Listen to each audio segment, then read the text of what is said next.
We're discussing the paranormal. We have defined the paranormal. We have attempted to indicate to you what those subject areas are. We have tried to indicate that we're not just doing a massive destruction of everything that is in the paranormal. We're trying to separate those things that might be constructive and useful from those things that are clearly scams, are false, misunderstandings, areas that we really should not spend time considering. We have talked a little bit about some of the reasons why this is an important discussion. We have also looked at what the Bible has to say about these particular areas and the fact that we are encouraged in the Bible to test every spirit. We spent some time looking at things that are presented and methods of approaching those things. We used Eric von Daniken's material, Chariot of the Gods, as an example to indicate some of the techniques that we can use to investigate phenomena. Let me take you through another example of that. You are looking at a picture of the Queen Mary. Queen Mary is sometimes called the Gray Ghost. When I was a little kid, I can remember seeing the Queen Mary in the dock in New York City.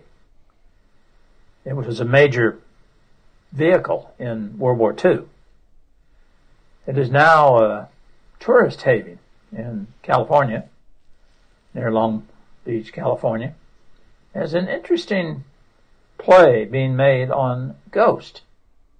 Talking about tours, I want you to notice that one of the tours that is given is Ghost and Legends Tour. Enjoy this interactive special effects show filled with spooky animations of the ship's alleged hauntings. Underneath that, we have the Haunted Encounters Tour. Take a guided tour of the ship's most haunted areas and hear tales of the Queen Mary's most famous reported ghost. After dining with the spirits, you have Paranormal Investigation.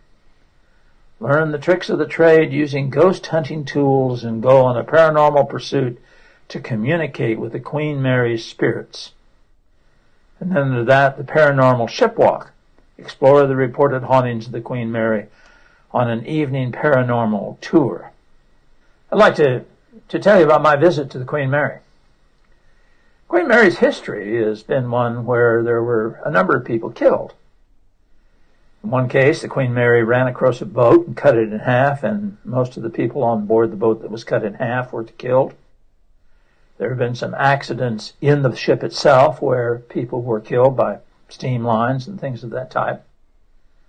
We were given an opportunity to not only take the general tour, which I just read you some about, but we were guided by a paranormal expert to explore the places where the ghost was most prevalent, where the ghost hauntings were, and to see what their tools were that were used. It was a fascinating evening. Delightful young lady who had been able to build a repertoire of the ghost in the Queen Mary. We visited each of the different places where strange sightings were reported to have occurred.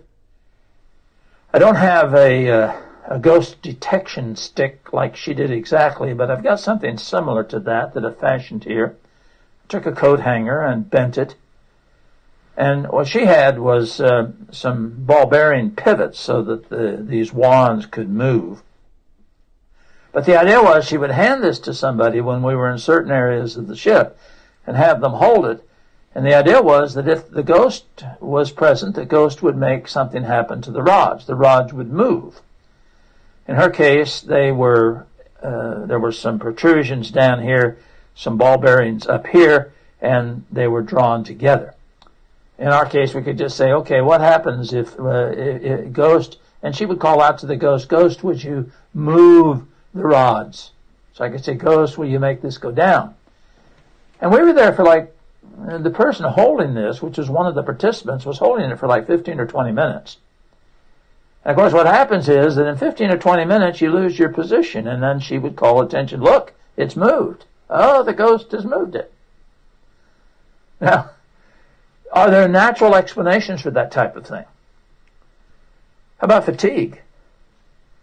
If the ghost is capable of exerting a force, why do we need something that's that flimsy? and that easily involved. There were supposed to be other situations. We were taken to the swimming pool, first-class swimming pool area, where a 7-year-old girl has drowned, and her ghost was supposed to run rampant through that area. And they put each of us in stalls, in dressing stalls in the first-class area, and turned out the lights. And the idea was that somebody would see something that would take place during that time. It was kind of funny because one of the guys that was with us was a friend of mine named Doug Jacoby. And he reached underneath with a stall and grabbed the ankle of the woman that was in the next stall over from him. And, of course, she screamed, and that totally disrupted everything. But, you know, you have an atmosphere that's developed. And one of the things that was supposed to take place in this area was that if you took your camera and shot a picture in absolute darkness, you would get, there would be a light that would show up in your picture. You would actually see the ghost in your picture. And several of the guys took the cameras and shot it, and sure enough, it was called an orb in the corner of the picture. And, of course, that was said to be the ghost. I happened to be noticing while all this was going on that around this area there were some ultraviolet lights that were tanning lights that were used back when the Queen Mary was a tourist ship. And there were signs up telling people that they shouldn't look into these lights and so forth. And they were still plugged in. And I just had a wonderment. And so I pulled the plug on a couple of those and asked the guys to take a picture. And when they did, they didn't get the orb. The picture didn't come out. What was obviously going on was that there was light coming from these tanning lights that was capable of exposing the film, but was not in the visible part of the spectrum. Every claim that was made in that tour was easily disproven by simply looking at things that we know today about human senses, by things that we know about the psychic of people in those kinds of circumstances. And interestingly enough, the young lady that has very much believed in this and had been doing this tour for some period of time had had a serious brain injury earlier in her life. One of the things that you have to ask the question about is there a psychological factor involved in the things that we see? Did the trauma that she went through affect her in any way? The story of Betty and Barney Hill, who were supposedly abducted by aliens. Betty Hill had a different story than Barney Hill, and Betty Hill had a long history of severe psychological difficulties. Those are factors that have to be considered. There's no way that we can attach a methodology that will work in every single case. We're certainly not saying that people are crazy that see these things. We're simply saying that these can be factors involved. There are human causes that have to be investigated when claims are made of this type. And let me show you another type of human cause, which all of us can see. And let me suggest to you that you may want to get where you can see the screen very clearly for this demonstration. I want you to stare at the dot in the center of this red triangle. Now, where you're staring at the dot in the center of the red triangle, let me explain something to you about the way your eyes work. And keep staring at the dot in the center of the triangle, if you will, please. You have three kinds of color cones in your eyes. Color cones that are sensitive to red, color cones that are sensitive to blue, and color cones that are sensitive to green. When you see white, all three of the color cones are activated at one time. What's interesting about these cones is that they only work for about 15 or 20 seconds. And then, probably to prevent them from burning out, they shut off. So I want you to keep your eye on the dot now. I'm going to change the picture, but keep your eye on the dot. Do not take your eye off the dot. What do you see? I would expect that most of you would see a blue-green triangle. But it's not there. It's not there. You say, no, it's there. I see it. And it's moving around a little bit. Keep watching it. It'll disappear. Now, what's going on here? Well, let's review what I said to you. I said you have three color cones, red, green, and blue. That white is a mixture of red, green, and blue. And that the color cones only work for 15, 20 seconds, and then they shut off. So when you stared at that red triangle, you wore out your red color cones. When I switched the picture, the thinking part of your brain said to your eyes, what do you see? The blue color cone shot back an answer. They said, we're excited, we're getting blue. The green cone shot back an answer. They said, we're excited, we're getting green. But the red cones couldn't work. I had worn them out. And so you saw white minus red, which is blue and green. You saw a blue-green triangle, which didn't exist. Now the point here is that your senses can be misled very, very easily. And this can be very real. And it can be very complex. Let's do another one just to show you how complex it can be. Let me ask you to stare at the cross in the center of this diagram. And while you're staring at the cross, let's figure out ahead of time what's going to happen. Now, you already know what's going to happen where the red is. Where the red is, I'm wearing out your red color cones. You're going to see a blue-green pie wedge where the red is. Where the green is, I'm wearing out the green color cones in your eye. That means the red and the blue cones are resting. Red and blue, when mixed, are magenta. It's sort of a purplish, violetish color. So you're going to see a magenta pie wedge where the green is. Where the blue is, I'm wearing out the blue color cones in your eye. That means the red and the green are resting. Red and green, simultaneously produced, are interpreted as yellow in the human brain. So you're going to see yellow where the blue is. Now, where the yellow is, I'm wearing out the yellow cones, but you don't have any yellow cones. You have red, green, and blue. Yellow stimulates both red and green. So I'm wearing out the red and I'm wearing out the green as you stare at the yellow. So what you're going to see is blue where the yellow is, yellow where the blue is, magenta where the green is, blue, green where the red is. Keep your eye on the cross. Do not take your eye off the cross. What are you saying? Now, what's interesting is that if you have several people in the room, you won't all see the same thing. And as a matter of fact, some of you may not see anything. Because, for instance, a high percentage of males are colorblind to at least one color.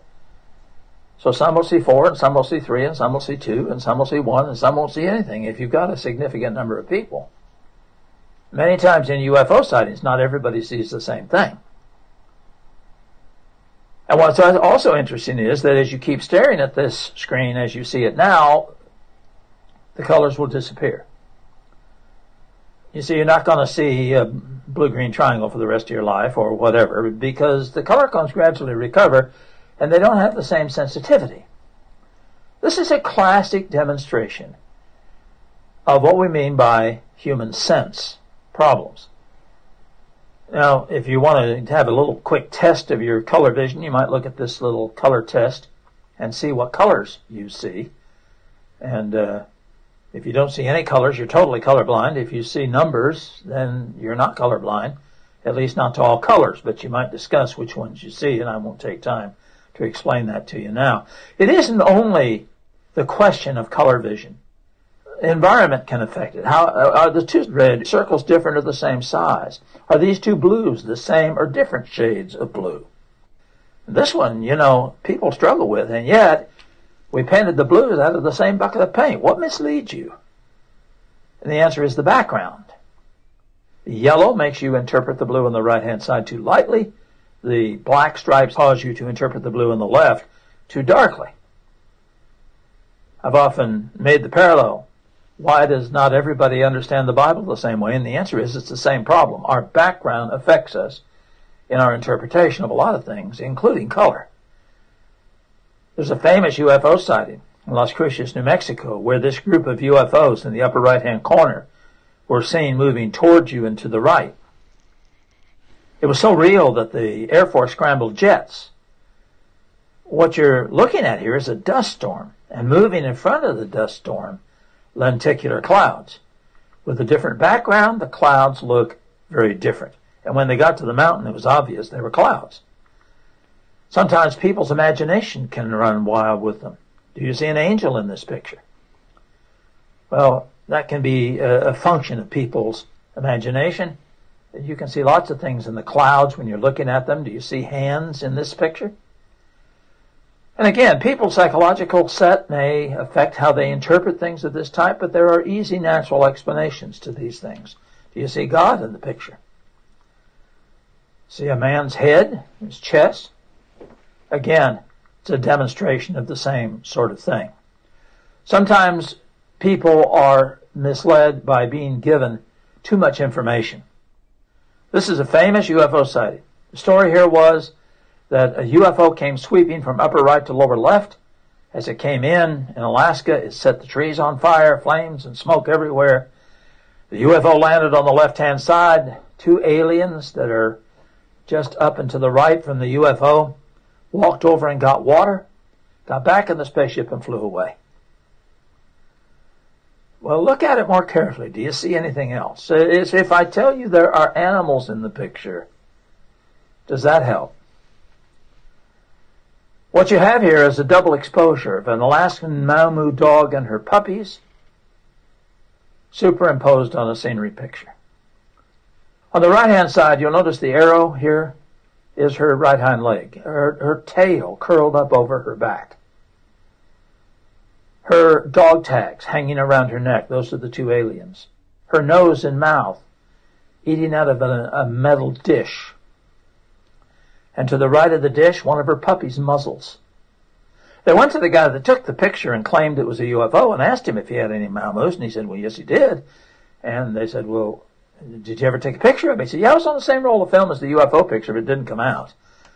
Well, yeah, it did come out. And the point is that it takes a observer who is not prejudiced to see that. I'm told that the way this picture was exposed was that there was a UFO picture or series being shown by a professor, Stephen Hunyak from Northwestern University, and a little girl kept pointing to the screen and saying, look at the bow wow, and that was when the thing broke because the little girl hadn't heard the explanation about flames and smoke and fire. Is this a UFO? Well, no. What happened here was a friend of mine was taking a picture of a thunderstorm, and then he accidentally turned around and shot a picture of the desk light in his motel room. It's a double exposure. But it's another example of misunderstandings, the fact that our senses can mislead us. Sometimes it's just deliberate jokes, scams, and hoaxes. U.S. News had an interesting issue on this many years ago. September 11th, is this an actual picture?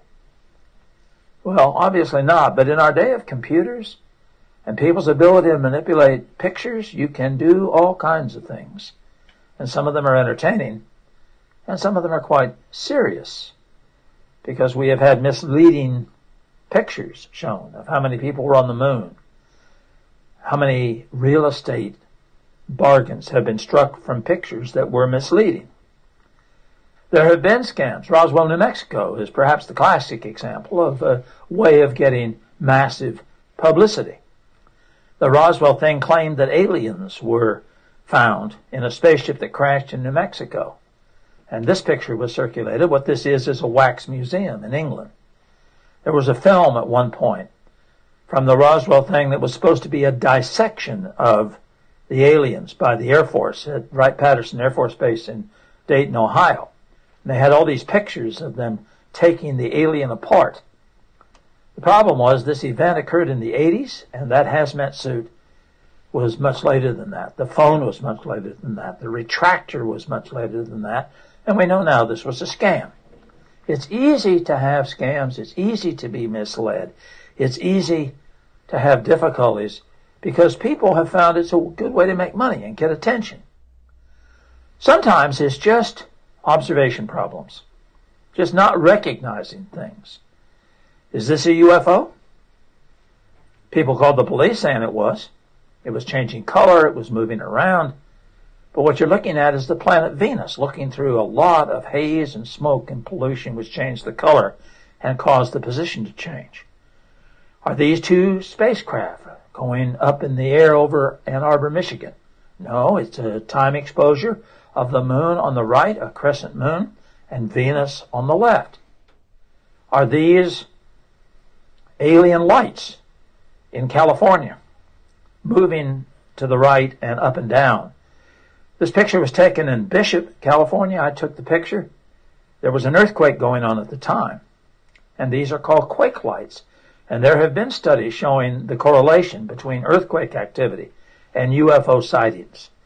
Sometimes swarms of insects can cause people to think they are seeing aliens and UFOs. These are fireflies in a tree in San Francisco, lighting up when they were stimulated, not an alien.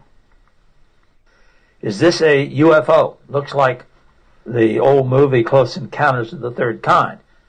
And the answer is no. It's a place where dust was kicked into the upper atmosphere. The typical anvil shape of a cloud is saturated with dust. This is in Montana, near the Gallatin River, and the clouds in the lower area are simply ground fog rolling up the river. A natural explanation. Is this a UFO streaking across the sky in Idaho? A man got 2 pictures of it. It was measured to be moving at an incredibly high rate of speed, something like 17,000 miles an hour. And the answer is because we had a person who actually took motion pictures and plotted the trajectory, that this is something called a boloid. It's a hunk of rock from outer space. They can be green, they can be orange, they can be red, they can be white. They're common at night, especially at certain times of the year. August the 10th was when this one was taken, and that is a very common boloid shower. You don't often see them in the daytime, but occasionally you do. It's a UFO that became an IFO, an identified flying object. So there are natural causes. And sometimes it's just a matter of knowing how to observe and how to account for the things that you see. Look at this picture and tell me how you know it's a hoax. I won't sit here and wait for you to get through all the data. But you say, but isn't it realistic? And by the way, the guy that did this never claimed it was real, but it's kind of interesting. And you say, well, how do I know it's not real? Well, look at the shadows. If you look in the lower right-hand corner, you can see the shadow of the horse. There is no shadow of the man's back on the horse's back, which is where it would be because the sun would be to the upper left. So what's been done here is that the 2 pictures were cropped, and you can see the line. If you look carefully, it runs from upper right to lower left, right along the bottom of his arm, and put together. Incredibly skillfully done. But it's the kind of thing that a trained observer would recognize. All right, let's see if you learned anything. How many dogs are there in this picture? 0, 1, 2, or 3? And the answer is 1. The dog on the right that the guy's got his left hand on is a real dog. I think he's holding the collar, as a matter of fact. The one on the left is a cardboard cutout. How would you know that? Look at the shadows. Just like the last picture. It's fairly easy to tell because there's no shadow on the belly of the dog at the left. We can learn how to make observations. And it's important to recognize that claims about UFOs, about psychic affairs, and so forth, they can be tested. There are ways we can investigate claims that are made. And the Bible calls us to do this, to not accept on face value claims, especially when those claims are put in contradiction to the existence of God. I do need to say to you that this is a huge business. The picture you're looking at is one of my favorite ones because I took that picture going to a program, and when I came back 2 days later, the hotel where this was being held had written across the face of the sign, "Canceled due to unforeseen circumstances." Wouldn't you think, with 200 people who claimed to be psychics in the hotel, somebody would have known there was going to be a fire. But again, this is a big business. There are encyclopedias, there are massive numbers of books, there are all kinds of things that have been written by prominent people making claims, and there's always the local little fact sheet that attempts to try and get people to spend their money and to make claims to give them recognition or prestige. I think it's important for us to understand something here. The natural world in which we live is not all there is. If we believe in God, we believe that there is spiritual force available to us. If you pray because you believe something can happen that is beyond the natural world in which we live. Those who believe in naturalism would deny this. Both those who believe in naturalism and those of us who try to follow Jesus Christ need to recognize the importance of knowing how to test every spirit, to determine what is true and what is not true. to examine evidence. And in this series, what we have purported to do, what we are trying to do, is to give you some tools, to give you some help to investigate phenomena, to know whether or not they are true. Because we believe the evidence for the existence of God is very real. But the existence for forces that could take away your freedom of choice, forces that would offer you an alternative to God, are not real. And that there are natural explanations, there are scams, there are misrepresentations, and the biblical admonition for us to avoid these things is there for a real reason.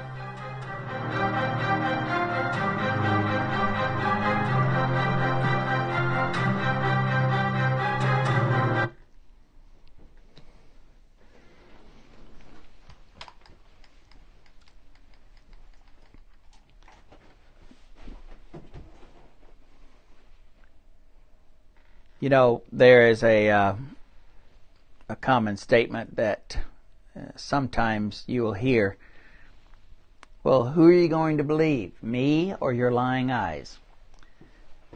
And that is often used to persuade someone that what they thought they saw, they really didn't see. That my word for something is more valuable and more realistic than what your own eyes might have seen. Many times you'll hear people say, well, I won't believe it until I see it with my own eyes, as if that is some sort of guarantee that that will make me sure that what you told me is indeed the fact. Our eyes are attached to our brains, and our brains are just one amazing piece of work, and that's a gross understatement. I don't know an awful lot about the brain, certainly not as much as those people who study it. But people tell us that the brain is just so complex, so amazing, and it takes care of so many things in our bodies that we never even have to worry about or think about until something goes wrong, and then that's when it becomes makes us aware of how our brain naturally does that for us. Our minds are capable of doing amazing things, as he just illustrated numerous times there. Our minds are capable of making us believe something that isn't actually there. We talked last week or a couple of weeks ago about faith healers, those individuals who televangelists or go around and conduct crusades where they claim to heal people. They'll have someone come up on stage who is either in a wheelchair or has some malady of some sort, and then in a rush of emotion and enthusiasm, and maybe even speaking in tongues, and they will push the person or hit the person in the forehead. Someone behind them will catch them, and then the individuals are supposedly healed. And we also talked about the possibility that it is possible for our minds to help that process and actually make things a little better as a result.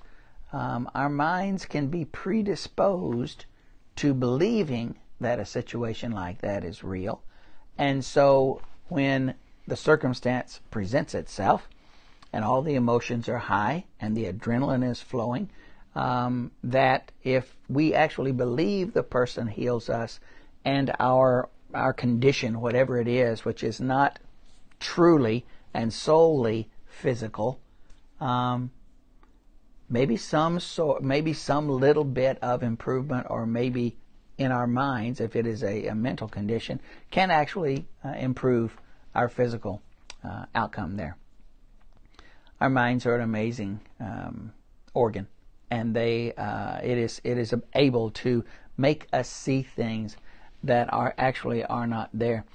At the beginning of this last lesson, he talked about, he reviewed this idea, why are we studying this? And the reason is, if we put our faith and time into things that are in opposition to God or in opposition to what we find in the Bible, then we will be going astray.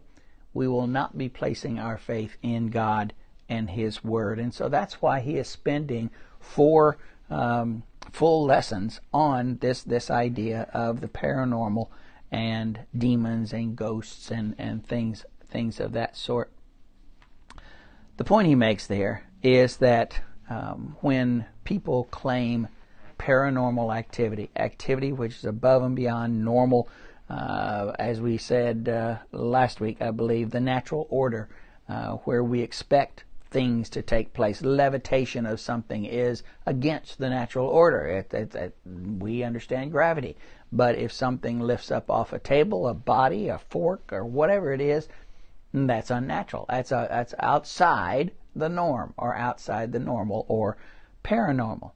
But what he says is, in many cases, we're just not adequately equipped to point out how that was done, and that it wasn't a miracle, it wasn't paranormal, it was someone tricking us, scamming us, making us believe something that we really didn't see there. So those human causes must be explained, and they can be disproven and exposed as a result. Our eyes do play tricks on us. He gave us the example of the colors and the triangle and all of that, and gave us a logical explanation for that, a rational, scientific explanation for that. I remember years ago, I haven't been to Disney World in a long time, but I remember going there several years ago, 15 to 20 years ago. And that's when they had, I think, had some of those early rides that you take where you go into a theater and you sit down, and what goes on screen, you experience. Your seat moves, it rumbles, they spray water on your face when, it is amazing what they are able to do with the senses to make you feel like you are actually in that movie. I was talking to Chris beforehand about the virtual reality goggles. I have never had a pair of those on my head, and I don't think I want to. And it's not because I am anti-technology. It's just that I know that if I get involved in something like that and really like it, and there's a lot of things out there that I could purchase that would eat up an awful lot of my time, and I just choose to stay away from that. When I know that there's a temptation there and I don't have to participate, then there's good reason for me not to, and I avoid that. Chris was telling me, go tell him about your college experience real quickly with your friends. Oh yeah, so when I was in college, I had suite mates, so I had one room here and one room here, and we slept in this room and we did everything else in this room, so it was basically a playroom. But we had on the TV in that room for 3 straight days, without stop, someone was always playing the PlayStation in that room.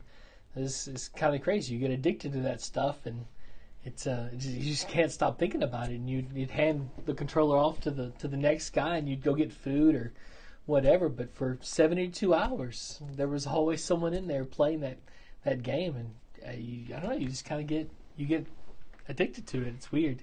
Almost where you have to just say, no more. Yeah. I'm not going to do this. I'm not going to waste this much time with this, no matter how engaging it is. And we were also talking just before we came on camera today, was this idea that these major corporations, Xbox and Mario Kart and things like that, hire, and you can look this up, they hire psychologists and psychiatrists who deal in addiction. And what happens in the brain with the endorphins and all of that kind of stuff that trigger this compulsion to continue and want more and get addicted to this. And they actually, I think I am right in this, I think I've read articles on it, they actually advise them of how they can improve their technology or insert something that will make it more addictive. Now that's preying on people. That is preying on the minds of individuals who are especially subject to that, and more than likely we all are subject to that. But just anything that consumes you, anything that consumes a major portion of your time, when you could be in some way more productive with that time, we need to really consider whether or not that is something that we should be doing. A few years ago, I was fortunate to take with a College of Business group a trip over to China, and we visited Taiwan. And there was I think it was in Taiwan, Taipei, where they had an 80-story building. And when you went up to the top of this building, there was a center area, and then there was an area outside of that. And that area outside of that had 3 or 4 or 5, 6 doors that opened out, and you could step out onto air and look down 80 floors, straight down to the ground. Now, I have always liked heights, and I thought this is going to be cool, because you could, I mean, it is amazing what you can do, and I have never feared heights, and I don't think it was my age. I think it was the situation. Just before I stepped out onto that, my stomach flopped. And I said, Rick, it's okay. There's other people out here walking on this, and it's not going to fall. But it took that step of faith in whatever technology was being used there to keep us from breaking off the building and falling down the edge there, to take that step. And once I got out there, I was still a little edgy for about the first couple of minutes, and then that gradually went away. Our eyes and our minds are capable of producing things in us that stir emotions that in a different situation would not actually be there.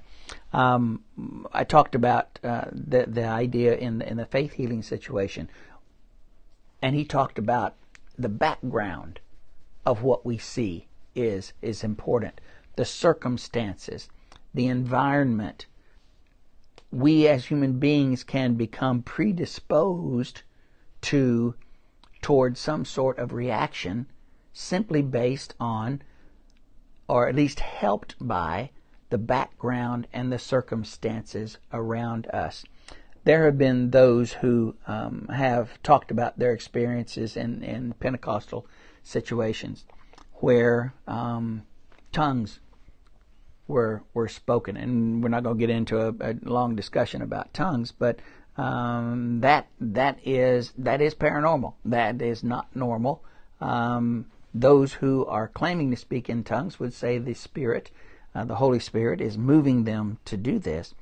But there are those who claim that when they have been in that kind of situation, with that kind of heightened emotion, and other people doing it, that there was some sort of something that took over, and they decided or didn't decide, it just happened that they would participate too. Later, when they came away from it, they said that really wasn't anything special or magical. I was making myself do that, but it was easier to do it with the heightened predisposition of my mind that I was open to that. Now, those who were doing it would say, well, you're just denying the fact that you spoke in tongues and the Spirit did consume you at that point.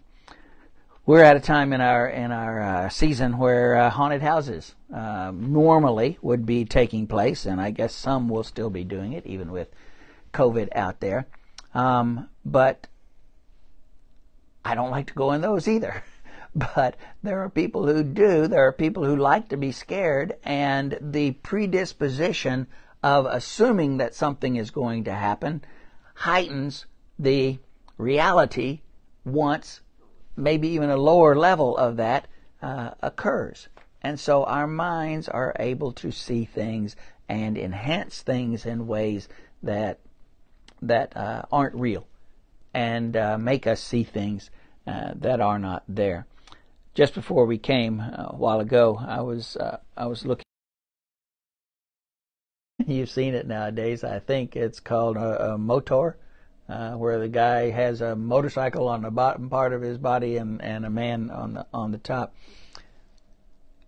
With our technology today, the ability to use programs like Photoshop. I don't have Photoshop. I've never used Photoshop, but testing photos to see whether or not they have been tampered with is getting more and more difficult. I think scientists and people who deal in this area are still able to determine whether or not a photograph has been messed with, whether two photographs have been put together, something has been photoshopped in. They can figure out how to do that, but it's getting more and more difficult. And my point in saying this is, you can't believe your eyes. That example that he gave on 9/11 with the man up on top and just happened to catch the moment just before the plane hit makes you wonder how the photo got out, if that were indeed the case. But it made it look like he was there at that time. And people do that with all sorts of things nowadays. And it's amazing what little apps can do to photos and to videos now with technology. The Roswell, New Mexico situation was Area 51. Mm-hmm. Is that what that was? Has been a topic of intrigue for an awful long time. They made moves about it, as you say, and nothing has ever come from that. Is our government still hiding things? I think I heard an article, heard a news story the other day that they are still hiding things from us about UFOs and things of that sort. Maybe they are, maybe they're not. I don't know. But there's no way that I can tell, and it doesn't affect my faith in the Bible. And it could be that many, if not all of them, like Clayton says, are explainable, natural phenomena.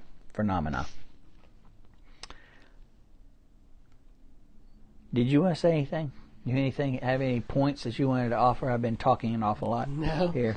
No, I think he pretty well covered, and you said things that make sense. That your brain plays tricks on you, and you get in a certain scenario. Like you watch when you watch a scary movie, for example, you wouldn't normally be afraid to go to sleep, right? You sleep in that room, in that bed every single night, but then you watch the latest horror flick, and all of a sudden you see shadows moving in the closet, and you're terrified to get out of the bed and stuff, and your mind plays tricks on you. And my children are the world's worst about it because they watch like a Scooby-Doo episode, and then they're terrified for the next couple of days. But I watch a Scooby-Doo episode, and guess what? My brain has evolved past that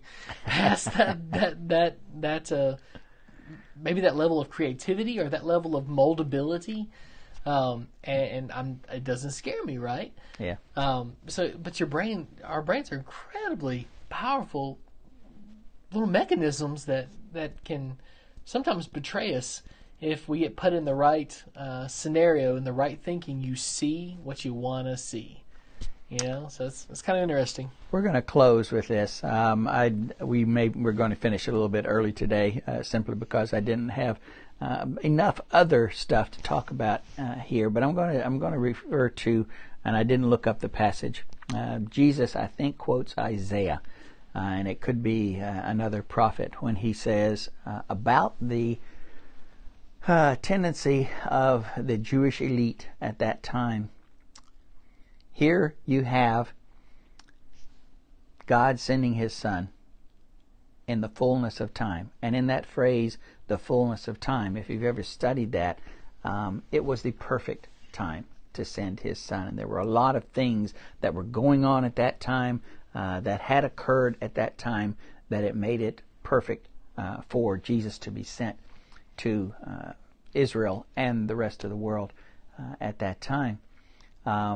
John the Baptist prophesied and said, it's how. It's now. It's coming. He is here. I'm not worthy to latch his shoes. And all of this kind of thing. People believed. There were even those of the Jewish elite were going out to him, and some of them being baptized into John's preaching and into his baptism. And then Jesus comes. And, you know, you would think that a nation that had been craving, starving, expecting for centuries that the Messiah was coming, once it was announced that he had arrived or was getting ready to arrive, they would say, hallelujah, he's here. Let's all go follow him and let's do what he wants us to do. Well, that didn't happen. He did have followers. He had multitudes. Once he left and the church was established, the church grew in phenomenal ways. But there were people who saw him do the miracles and blasted him for doing a miracle on Sunday, on the Sabbath day. Rather than look at the miracle, they criticized him, and I think you mentioned this in a sermon recently. They criticized him for when he did it. Mm-hmm. Not that he could do it, but when he did it. And it wasn't forbidden for him to do that. These were enhancements that the Pharisees and the Jewish elite had added to. Something like, 600? Yeah, there's a 400 or 600 things that they had added to the law that Jesus says they made more important than the law itself. What could be more important than the Messiah performing a miracle before you than that? And they focused in on a detail, a self-imposed detail that really had nothing to do with the miracle at all. And so Jesus says, as the prophet said, and I believe it was Isaiah, having ears they do not hear, and having eyes they do not see. They didn't want to. They were predisposed to not seeing and believing what was right in front of them. How many of us would give anything and everything we have to go back to that time and sit at the feet of Jesus? They had that opportunity. They chose not only to not take advantage of that, they chose to put him to death on the cross. So, regardless of what was in front of them, they chose not to believe it. Now, that's a little bit of a flip on what we've been talking about here. More for independent study on your own and just kind of prepare your minds for some of the things that he's going to talk about in that session. So, we will conclude for today, and we will see you next week.